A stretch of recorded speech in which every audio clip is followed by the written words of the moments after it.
India Today visited a few places where students are living in basements in 10 to 10 square feet wooden cubicles. A few aspirants alleged that exorbitant rents were also charged. Take a look. Cubicle type की एक basement ये एक गली है, इस गली के अंदर ये गेट,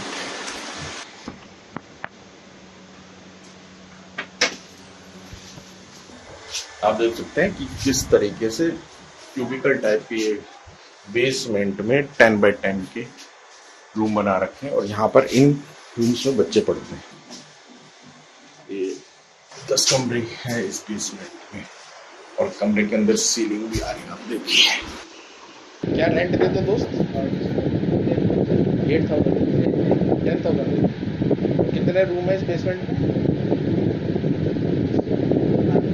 8 रूम है, यानी इस बेसमेंट के कीमत 80,000 रुपये है ना।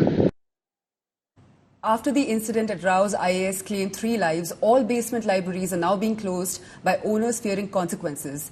India Today captured a few of them. The recent tragedy at the IAS coaching center in Delhi has revealed glaring lapses in safety protocols. The basement, originally designated for storage, was repurposed as a library.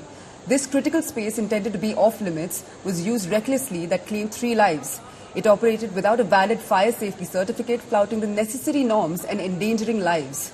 Meanwhile, Delhi cops say the steel gate of the coaching center was closed, but high water pressure caused it to break, allowing water to flood the basement and trap students.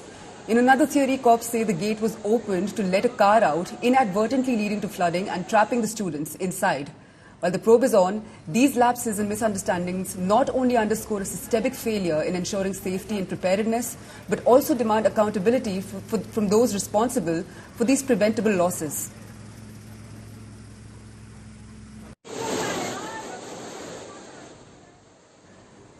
I'm going to go over to my colleague Shreya Chatterjee, who continues to remain with us.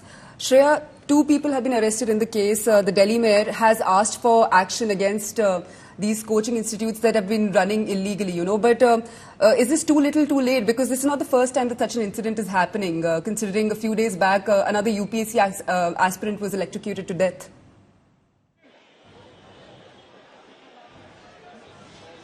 Well, this is a very pertinent question that has to be addressed by the local authorities as well. We are talking about the death of 3 lives, and as we do know, Delhi police has arrested 2 individuals, the owner and the coordinator, Abhishek Gupta and Deshpal Singh. They've been arrested in the case after they were detained late last night, questioned by the Delhi police. Now, what is the biggest question is that what we do know, that both the parkings in this particular coaching center, the slit parking and the other parking which was being used for library, were not being given for commercial purposes. That has been clear by the documents that have been accessed by us. So clearly the violation does lie on the part of the coaching center, but the administration, the local authorities cannot evade the justice. I'll ask my cameraman to just show you the pipes that are now being used to actually clean these drainage systems. If this particular work had been done before, if the drains would have been cleaned, then waterlogging wouldn't have happened in the first place and this tragedy wouldn't have occurred.